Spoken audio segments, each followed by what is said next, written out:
네, 여러분 안녕하십니까. 재규인터입니다. 오늘은 쓰남 팁 두 번째 시간 하드엔드에 대해서 이야기를 해볼 거고요. 제가 알고 있는 하드엔드에 대한 모든 것을 알려드리도록 하겠습니다.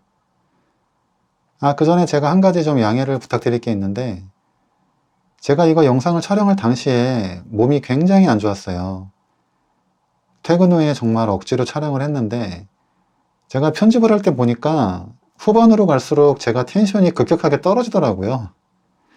그래서 여러분들이 혹시 보시기에 불편하실 수도 있겠다 싶어서 미리 양해를 부탁드리고요. 그리고 한 가지 더, 제가 영상 편집 툴을 프리미어에서 파이널 컷으로 변경을 했어요. 그래서 제가 지금 파이널 컷에 적응을 하느라 영상 편집이 좀 오래 걸렸고요. 이 점도 같이 좀 양해를 부탁드리겠습니다. 자, 그럼 쓰남 팁 하드엔드에 대한 모든 것 지금 시작하도록 하겠습니다. 가시죠. 가시죠.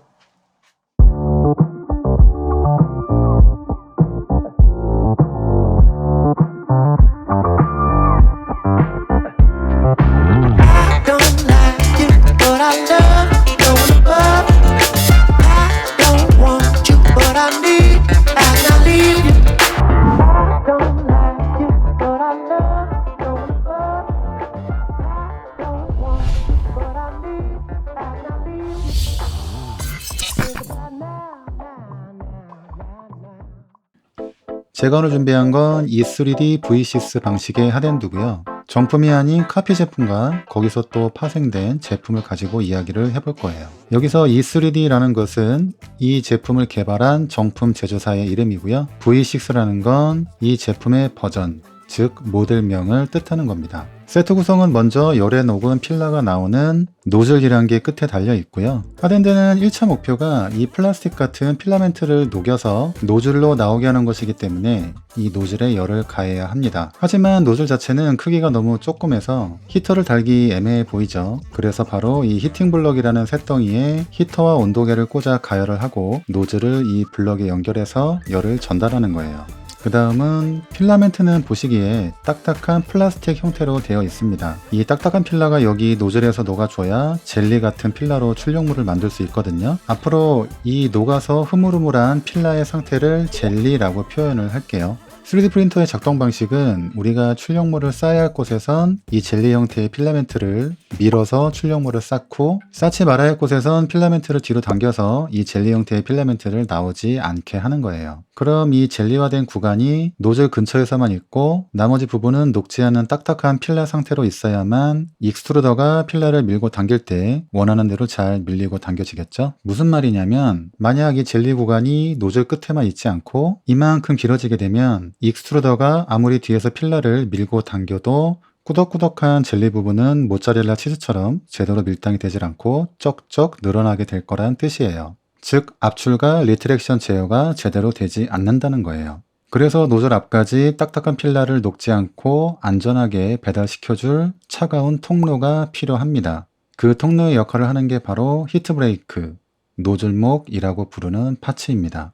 그리고 이 젤리 구간을 최소화하기 위해선 필라의 이동 통로인 히트 브레이크를 시켜줄 방열판과 냉각팬이 필요하겠죠? 그래서 사용되는 게 바로 이 히트싱크와 냉각팬입니다. 이렇게가 기본적인 하드엔드 세트의 구성이고요. 각 제조사마다 형태의 차이는 있지만 그 기본적인 구조와 원리는 비슷합니다. 이 하드엔드 세트 중에 가장 이슈가 되고 문제가 되는 게 바로 이 히트 브레이크예요. 하드엔드의 종류라고는 했지만 V6 방식의 카피 제품에선 실제적으로 요 히트 브레이크의 종류가 하드엔드의 종류라고 봐도 무방합니다. 예전에 사용하던 히트 브레이크 종류는 크게 세 가지 정도였는데, 노즐목 전체가 금속으로 되어 있는 올메탈 혹은 풀메탈이라고 부르는 방식이 하나 있고, 노즐목 안쪽 전체에 튜브가 관통되는 관통형, 그리고 마지막으로 금속으로 쭉 되어 있다가 노즐 근처에서만 내부에 튜브가 들어가는 이너 튜브형, 이렇게 세 가지 정도였는데, 마지막에 말씀드린 이너 튜브형은 딱 봐도 올메탈과 관통형이 섞여 있는 퓨전 방식으로 보이실 거예요. 그래서 이 두 가지의 장점을 모두 갖고 있지만 그와 동시에 두 가지의 단점을 모두 갖고 있습니다. 하지만 단점 대비 장점이 뚜렷하지 않아서 지금은 거의 사용되지 않는 방식이에요. 그래서 최근에는 올메탈과 관통형, 이 두 가지 방식 중에 한 가지가 사용된다고 보시면 되겠습니다. 자, 그럼 지금부터 이 두 녀석의 특징을 알아볼까요?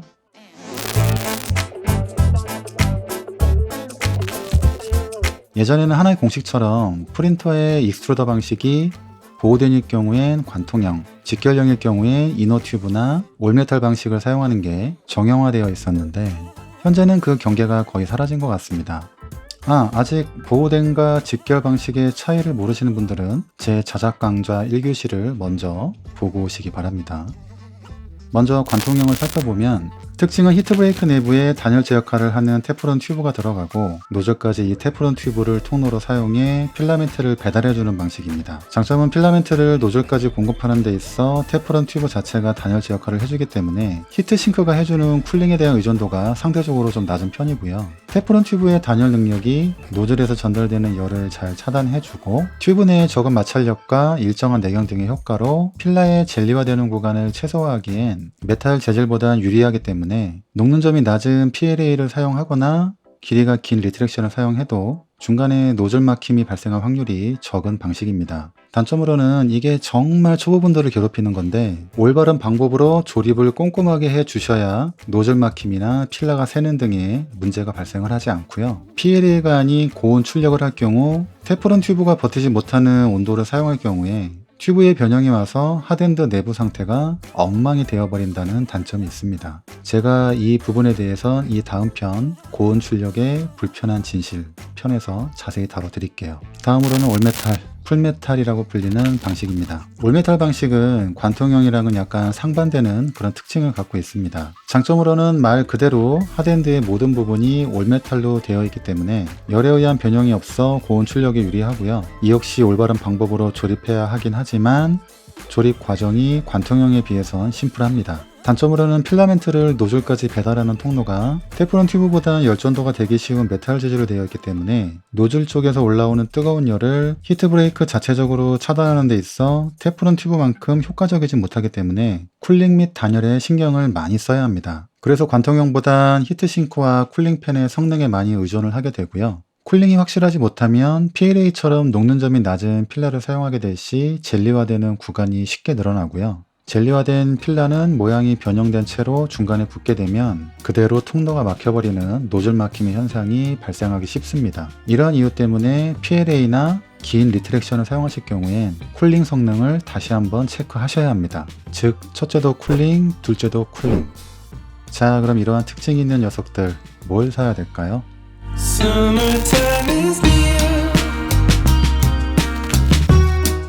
일단 둘 중에 뭘 사시던 간에 카피 제품을 사실 때에는 트라이앵글 랩이나 멜로우라는 제조사에서 만들어진 제품을 사셔야 해요.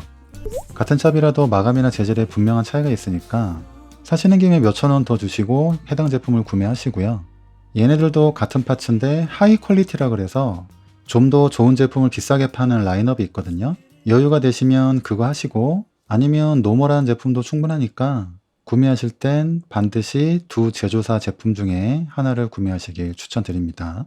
자, 그럼 이제 구매하기 전에 본인의 출력 환경과 출력 목적을 가만히 한번 잘 생각해 보세요. 내 프린터가 현재 보호된 방식으로 되어 있고 기존에 이미 관통형을 쓰고 있으며 나는 250도 이상의 고온 출력을 하지 않는다. 혹은 나는 히트싱크나 냉각팬 등의 더 이상의 업그레이드는 할 생각은 없다. 라고 하시면 관통형을 구매하시면 되고요. 혹은 기존의 직결형을 사용하셨거나 고온 출력을 해야 될 상황이며 어떤 식으로든 히트브레이크의 쿨링 성능을 끌어올리겠다 라고 하시면 올메탈을 구매하시면 됩니다. 정리하면 히트브레이크의 성능을 확실히 하겠다 라고 하시면 올메탈, 쿨링은 기존에 순정해 있던 정도로만 해주고 나는 고온 출력을 하지 않는다 라고 하시면 관통형을, 혹은 이런 거 다 필요 없고 나는 고온 출력을 꼭 해야 되는 상황이다 라고 하시면 무조건 쿨링 성능을 끌어올리셔서 올메탈로 하시면 됩니다. 간단하죠? 그럼 이제 구매할 때 주의할 점을 한번 알아볼까요?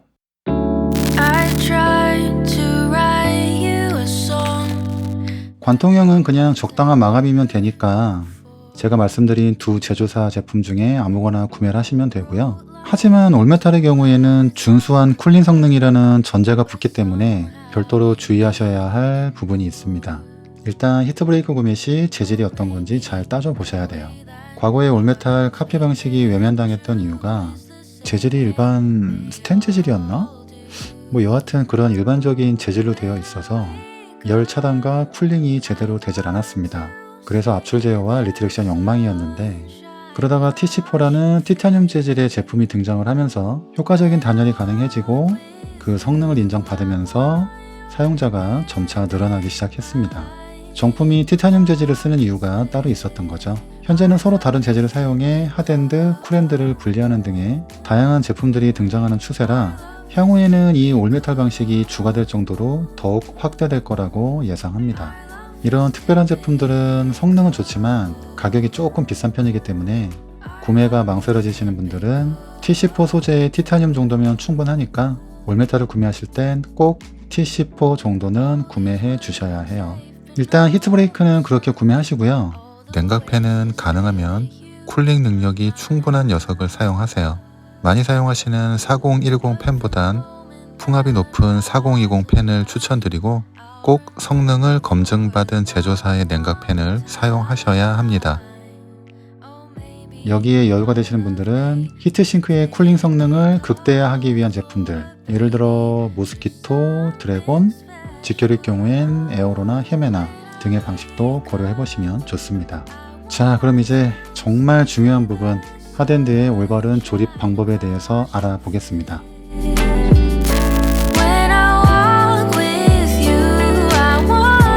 먼저 핫엔드 조립의 기본을 알려드릴게요. 어떤 방식의 핫엔드를 사용하시던지 간에 기본적인 원칙은 노즐과 노즐에 닿는 부분에 틈이 없게 하시는 게 포인트입니다. 만약 틈이 생기면 그 사이로 젤리 같은 필러가 안녕 하고 인사하는 헬게이트가 열리는 거예요. 먼저 비교적 간단한 올메탈부터 설명을 드릴게요. 여러분들에겐 진심이기 위해서 히팅블럭 내부를 보여드리려고 저의 멀쩡한 히팅블럭을 잘랐습니다. 네, 아깝기보단 톱질이 진짜 짜증났어요. 이런 식으로 블럭 안에서 노즐과 히트브레이크가 닿게 되는 방식이고요. 메탈 재질의 부품들이 닿기 때문에 서로의 나사산을 조여 꽉 물리게 해서 젤리가 셀 틈이 없게 조립해 주시면 됩니다. 일단 노즐을 먼저 손으로 끝까지 돌려 조립해 주시고 반 바퀴에서 한 바퀴 정도 풀어 주세요. 그럼 노즐과 블럭에 약간의 갭이 생기게 되는데, 원래 가장 이상적인 건 이 갭이 없이 노즐과 블럭을 딱 맞게 조립하는 건데, 우리는 히팅 블럭 안의 모습을 볼 수가 없죠. 이렇게 노즐을 끝까지 조인 뒤 히트브레이크를 조립하면 노즐과 히트브레이크 사이에 틈이 있는지 없는지 알 방법이 없습니다. 그래서 약간 노즐을 풀러서 블럭에 가체결한 뒤 그 다음 히트브레이크를 손으로 끝까지 조여주고 공구를 이용해 노즐을 마저 꽉 조여주게 되면 노즐이 히팅블럭에 아직 닿지도 못했는데 더 이상 안 돌아가죠? 노즐과 히트브레이크 사이에 공간이 없다는 뜻이에요. 그래서 딱 맞게 하시는 것보단 이렇게 미세하게 블럭에 닿지 않게 조립하는 게 필러가 셀 틈이 없게 조립하는 확실한 방법이에요. 주의하실 점은 히트브레이크가 보기보다 좀 약해요. 그래서 히트브레이크를 공구로 자꾸 돌리시면 나사산이 뭉개지거나 똑 하고 부러지기 쉬우니까 블럭과 노즐만 공구로 자꾸 돌려주세요. 그리고 뜨거운 열이 히트브레이크의 후방에는 최대한 전달이 되면 안 되니까 히팅블럭에 삽입되는 나사산은 그냥 두시고 여기 히트싱크에 삽입되는 나사산에만 써멀 그리스를 도포해 주세요. 여러분들 컴퓨터 CPU에 써멀 그리스 바르는 것과 같은 이유죠. 그 다음 눈에 보이는 피팅에는 무조건 고정 클립을 끼워 주세요. 안 그러면 튜브가 고정이 안 되고 조금씩 밀리게 돼서 보호덴처럼 필라멘트를 튜브를 이용해 노즐 끝까지 밀어줄 때 튜브 내에 필라만 이동해야 되는데 튜브가 같이 움직이면서 압출 제어에 문제가 생깁니다. 가끔 고정 클립이 없어서 급하게 구하시거나 출력하시는 분이 계시는데 그렇게 하지 마시고 없으시면 가장 얇은 케이블 타이 있죠? 그걸로 이렇게 묶어서 임시로 사용하시면 됩니다. 그리고 히팅블럭은 우리 집 전기 써가면서 힘들게 데핀 거잖아요. 그러니까 잘 보온을 해줘야 되겠죠? 그래서 양말이라고 불리는 실리콘 삭스로 씌워서 잘 보온해 주시고, 그것도 없으시면 일단 캡톤 테이프 같은 내열 테이프로 잘 감아주세요. 여기까지 하셨으면 올메탈 방식의 핫엔드는 올바른 방법으로 잘 조립하신 거예요. 다음은 말 많은 관통형 조립. 기본 원칙은 올메탈과 동일한데 다만 관통형은 노즐과 맞닿는 부분이 메탈이 아닌 테프론 튜브라는 겁니다. 예전의 관통형 방식은 보호된 프린터에서 익스에서 나온 기다란 테프론 튜브를 그대로 노즐 앞까지 밀어 넣는 방식을 사용했습니다. 하지만 이렇게 되면 미세한 움직임이 있는 휘팅 때문에 튜브가 움직이게 되고 노즐에 딱 붙어있기가 힘들었습니다. 그래서 노즐과 테프론 튜브 사이에 미세한 틈이 생겨서 정확한 압출 제어가 어려웠어요. 하지만 요즘엔 보호덴에서도 테프론 튜브를 히트싱크 근처까지만 가지고 오고 그 밑에서 튜브와 노즐이 꽉 붙어있게 하기 위해 튜브 고정 클립 같은 걸 삽입해서 튜브를 고정해주고 피팅에 아주 못된 움직임의 영향을 받지 않도록 히트브레이크 내의 튜브를 피팅과 분리해서 튜브를 노즐에 밀착시키는 방법을 사용합니다. 방법은 앞서 올메탈에서 했듯 블럭의 노즐을 먼저 손으로 끝까지 돌린 후 한 바퀴 정도 풀어줍니다. 그 다음 너무 딱 맞게 하시면 틈이 발생할 수 있으니까 튜브가 노즐을 밀어줄 수 있게 약간 길게 한 0.5에서 1mm 정도 여유 있게 잘라줍니다. 튜브는 최대한 수평으로 평평하게 딱 잘라주셔야 틈이 발생하지 않겠죠? 이런 커터기가 있으면 자르기 쉬운데 없으신 분들은 튜브를 히트브레이크에 삽입 후 이 입구를 자로 삼아서 기대듯 자르시면 평평하게 자르실 수 있습니다. 완전 평면이 좋긴 하지만 테프론 튜브 자체가 약간의 플렉서블한 탄성이 있기 때문에 미세한 정도는 눌리면 커버가 되니까 눈으로 봤을 때 평평해 보이는 정도로만 해주시면 됩니다. 튜브를 0.5에서 1mm 정도만 길게 자르려고 하면은 길이 재기가 좀 어렵거든요. 그러니까 힘들게 자로 잰 뒤에 커팅하지 마시고요. 이렇게 히트브레이크에 넣고 길게 남길 만큼 빼신 뒤 반대쪽을 칼로 기대면서 자르시면 힘들게 자로 재가면서 자르지 않으셔도 원하는 길이로 한 방에 커팅이 가능하세요. 이거 팁입니다. 이거 모르셔서 정확하게 자르시려고 자르고 기네? 또 자르고 짧네? 또 자르고 계속 잘라버리시는 분들 제가 여러 봤습니다. 그리고 제가 또 하나 알려드릴 팁은 이 하덴드 안에 들어가는 테프론 튜브 고정 클립 있잖아요.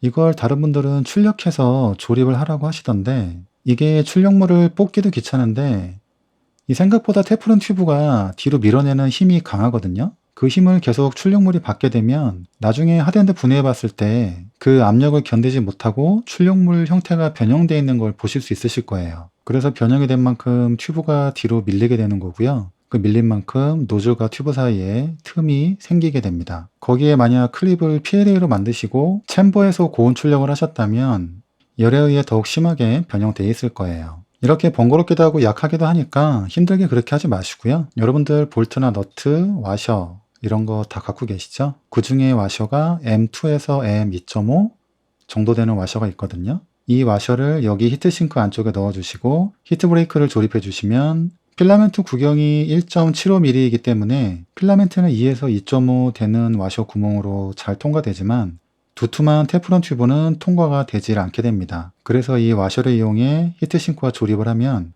튜브가 뒤로 밀리지 않고 노즐과 딱 붙어서 고정이 되게 됩니다. 이 와셔는 규격이 딱 정해진 것 같지는 않더라고요. 같은 M2라도 넓은 게 있고 뭐 M2.5라도 얇은 게 있고 하니까 구매하실 때 외경은 6mm 정도, 내경은 2에서 2.5 정도 되는 걸 구매하시면 되고요. 스펙이 안 나와 있으면 M2, M2.5 둘 다 사신 뒤에 나중에 볼팅할 때 쓰시면 되니까 이참에 종류별로 좀 몇 개 사두세요. 개당 몇십 원도 안 할 거예요 아마. 이렇게 와셔를 히트싱크 안에 넣으시고요. 나머진 올메탈과 같은 방법으로 조립을 해주시면 마음의 안정을 가져다주는 올바른 관통형 하덴드 조립이 완료되는 거예요. 저는 얼티와 미니맨델 총 2대의 FDM 프린터를 갖고 있고요. 얼티는 보호된 방식, 미니맨델은 직결형을 사용하고 있어요. 하지만 하덴드는 둘 다 모두 관통형을 사용합니다. 이렇게 말씀을 드리면 얼티야 원래 보호덴이니까 관통형을 쓴다고 하지만 왜 굳이 맨델에서 올메탈을 안 쓰고 관통형을 쓰지? 라고 물어보시는 분들이 분명 계실 거예요. 일단 얼티는 처음부터 보호된 방식의 관통형으로 계획을 했었고요. 설계한 대로 제작을 하고 출력을 해봤는데 제 기준에서는 직결 부럽지 않은 그런 압출 제어 능력을 보여줘서 그냥 변경 없이 그대로 사용 중이고요. 미니의 경우에는 제가 자작 강좌 첫 시간에 제가 이번 프린터의 제작 목적이 타임랩스 촬영이라고 말씀을 드렸었죠. 그래서 미니는 출력의 대부분을 타임랩스 촬영을 하게 됩니다. 그런데 제가 사용하는 타임랩스 세팅이 최대 리트랙션을 11mm까지 사용을 하거든요.